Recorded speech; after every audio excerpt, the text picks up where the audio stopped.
I'm one of the original Banana Boys.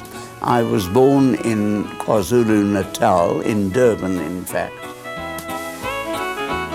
I remember coming home from kindergarten and my father, on arriving back from his shop in West Street, Durban, taking me on his knee and singing to me. And it was Al Jolson, "Climb Upon My Knees, Sonny Boy." I was drawn to the written words from a very young age. The family memory has it that I was reading newspapers when I was 3 or 4. Not that I always knew what I was reading about, but I did at least have a little dictionary. And the dictionary habit, which has been with me all my life, started about that time. Never let a word pass your eyes if you don't know what it means. He used to use these wonderful words, and some of them I'd never heard before, and that meant that I had to go and look them up. So, yeah, he developed in me a love of English. And I love finding new words in books that are really very different, and they always remind me of him. But I've been in Johannesburg almost all of my adult life. From the age of 17, when I was admitted to the Wits medical school, until today, when they're still tolerating my presence here.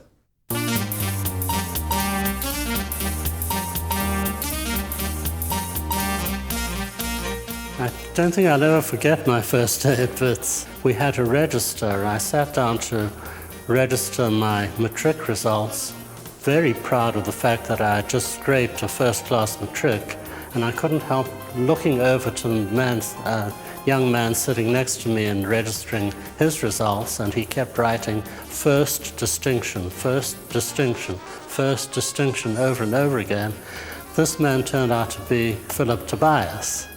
And he was, of course, the best student in our class throughout the years that we were with him and subsequently.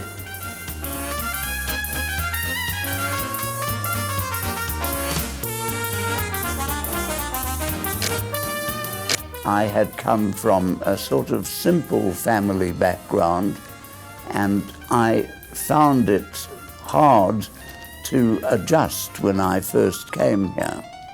But I very soon made friends and found myself fitting in to the class, doing well, and in no time I was integrated.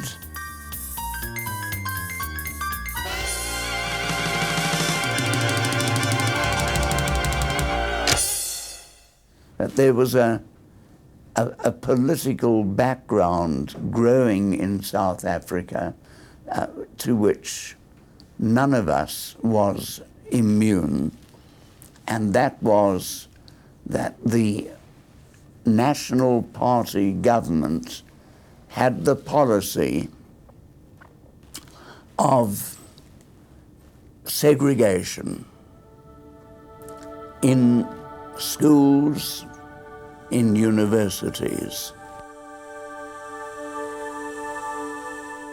He was involved in the Wits SRC. He was the president of NUSAS, was a great speaker. He made a great contribution and guidance to, well, I'm only 3 years younger than him,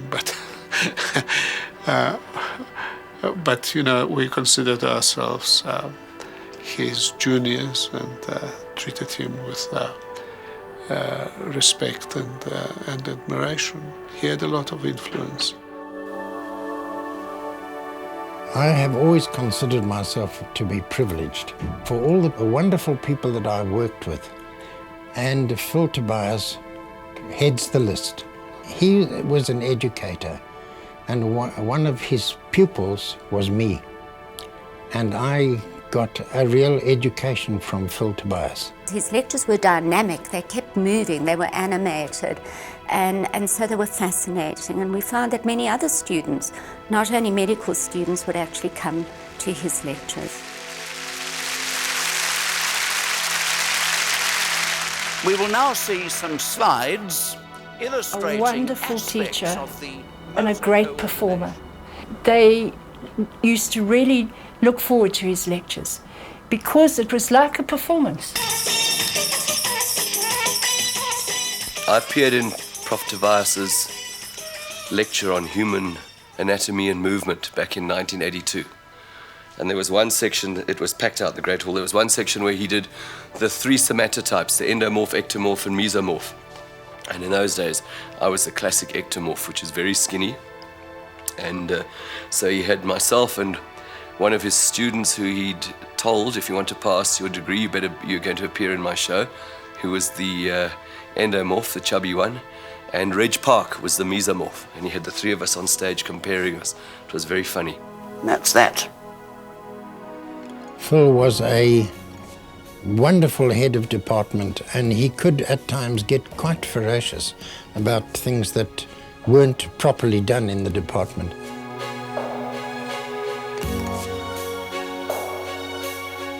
He will call you in his office for any of the reasons, whether you did something good or bad, but you wouldn't last for 2 minutes in his office. That's why I gave him the nickname of Mr. 2 Minutes. Because he was one of those people who kind of didn't appreciate, and I say this in the kindest way, didn't appreciate the fact that I had a family. I was living on the West Rand at the time. And he used to call me sometimes on weekends, and the hook was, are you coming to Hillbrow? He lived in Hillbrow, to exclusive books, because if you are old chap, won't you just pop in there something I'd like to talk to you about? I remember when I was a junior staff member, often getting phone calls as late as 11 or 11:30 at night, just as my head had touched the pillow. And there was Professor on the other side of the phone, and he would say, Bev. But with all that, he had the softest heart ever. A fantastic man. He's got the most wonderful sense of humour, and he's an absolute gentleman. He loves cricket, always has loved cricket. My staff members would always tell me that Prof. Tobias was on the phone. And I knew what it would be about. It would be about cricket tickets for a test match, which we were always delighted to give him. But he never asked to direct. He would say to me, Ollie, I'm staying in the Schlangerrocks Hotel. There's a test match on, I believe, this weekend. I believe the Aussies are looking in good shape. What do you think?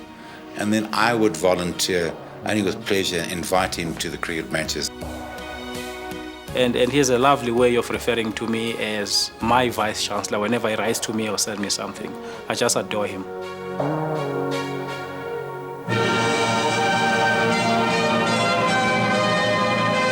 In the dry, stony hills beyond Witwatersrand is a treasure trove of fossilized bones in which experts can read the exciting adventures of prehistoric man. Two of South Africa's best-known anthropologists, Professor Raymond Dart and Professor Phillip Tobias, led a party of newspapermen and photographers around. The tour began with orderly piles of breccia classified according to color and depth found. Professor Tobias climbed down into the pit to show the different kinds of bone embedded in the rocks. Next stop were the caves themselves, which are largely limestone, and it is here that many of the discoveries have been made which have given us an insight into the prehistory of man. I would say that over a period of 50 years, he has promoted people's interest in paleoanthropology, in the hominid fossils. He's enthused students, innumerable students, and he's not only kept the science alive, but he has positively influenced the careers of innumerable people who are now scattered over the whole world. He's an international figure. That, I think, is to his credit, but it's also to the enormous credit of South African science. Professor Phillip Tobias, paleontologist and the foremost comparative anatomist on the African continent. It's hard to pinpoint exactly what brings one into a field and what motivates one in working in a particular field of research, but I suppose if one looks at the way man's evolved over the years, perhaps the past may give us a better understanding of the present and even a key to the future. When I first arrived at Wits in the early 90s, I went very quickly to visit Sterkfontein Caves. In those days, before it was a World Heritage Site, the guide for the caves was a recorded Phillip Tobias deep in the earth. So you went down into this hole, and the attendant there pushes a button and his voice rumbles out of the earth like some sort of natural phenomenon. Before were convinced from the delicate bony construction. He's inspiring in as much as he's shown how you can do world-class science here. I think a lot of people, a big problem in South Africa is that people tend to think that we can't really compete. He's demonstrated that you can, and that you can continue to do it well into retirement. One must keep busy. Retirement without things to do is a dead loss. It's the kiss of death, if you will. He's passionate about what he does. I honestly don't think he knows how to really get away from his work. It just encompasses his life. Professor Tobias has tremendous energy when it comes to promoting paleoanthropology and for the promotion of archaeology. And recently I phoned him about another heritage issue that had come up, and he said to me, "Mandy, I'm afraid, you're going to have to take this on yourself now, because I'm not 70 anymore." I would say that Professor Tobias ranks as one of the great South Africans of all time. What he has done, the kind of research he's done, the kind of work he's done in terms of just changing people's ideas and perceptions of where we come from and what we are, and the difficult period he had during the days of apartheid and racism, to come out as strongly as it did on a purely scientific basis against racist ideology and practices, I think is wonderful. But what actual fact good does anthropology do? Sorry, that's landed you with one, hasn't it? Yes, you're challenging my very raison d'etre. I believe it is philosophically terribly important that these fossils which we have been excavating in Africa are seen as common human ancestors. If ever one required a scientific basis for the concept of human brotherhood, this surely is it. Professor Tobias is one of the great thinkers at Wits, one of the great researchers, one of the great figures and characters at Wits. And we're extremely proud to have him here at Wits. He gives us stature, he gives us a presence in the world. In the late 1980s, I desperately needed to gain access to the Musée de l'Homme in Paris to research the story and the case of the now famous Sarah Baartman. My first trip to Paris, the authorities of the Musée de l'Homme said, no ways can you get in here. So my partner, Colin Richards, who was a medical illustrator in medical school at Wits, he suggested that I approach Professor Tobias, and Professor Tobias said, "Yes, of course, I'll write you a letter." And he wrote me this letter, and I went to the Musée de l'Homme and handed the director this letter. And not only was I given complete access to anything I wanted around Sarah Baartman, but also they wanted to keep the letter because they wanted to frame it because he's so famous. It was 12 years after Dart's discovery. Professor Tobias is a remarkable man whose commitment to his field of work is now giving our understanding of cultural heritage a lot of weight, and it's making our African Renaissance come alive.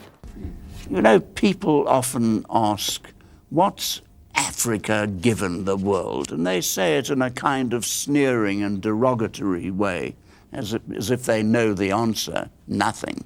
What's Africa given the world? And there is a simple, short answer to that. In fact, two simple, short answers. Africa gave the world humanity, and that's no small thing. And Africa gave the world the first human culture, And that's no small thing.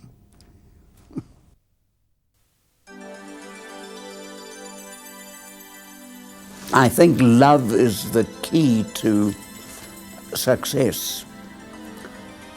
And I have always loved my work, and I still do. And above all, I love people, whether they are my students, whether they are my colleagues, my friends, my relatives. Love people. That is a pathway through the world.